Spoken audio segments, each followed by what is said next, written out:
آپ دیکھ رہے ہیں مشن نیوز پاکستان کی آواز۔ ہمارے چینل کو سبسکرائب کریں اور بیل آئیکن دبائیں۔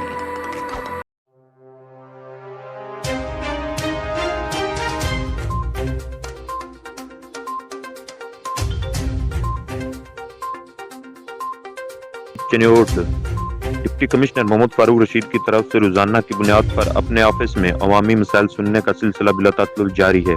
انہوں نے درخواست گزاروں کے مختلف محکموں سے متعلقہ مسائل تحمل مزاجی سے سنتے ہوئے موقع پر موجود افسران کو نہ صرف داد رسی بلکہ تعمیلی رپورٹ سے بھی آگاہ کرنے کی ہدایت کی۔ انہوں نے کہا کہ روزانہ کی بنیاد پر اوپن ڈور پالیسی کے تحت مسائل کے حل کو نتیجہ خیز بنانے کے لیے اقدامات جاری ہیں۔ اسی سلسلہ میں محکموں کی کارکردگی کی کڑی مانیٹرنگ کی جا رہی ہے۔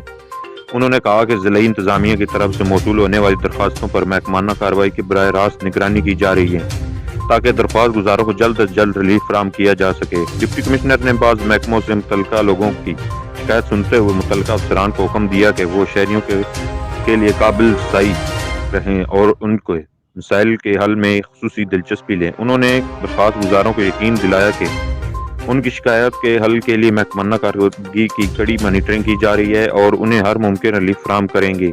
انہوں نے افسران سے کہا کہ وہ کھلی کچہری میں پیش کی جانے والی شکایات کے حل میں گہری دلچسپی لیں اور درخواست گزاروں کو اطمینان بخش ریلیف فراہم کریں۔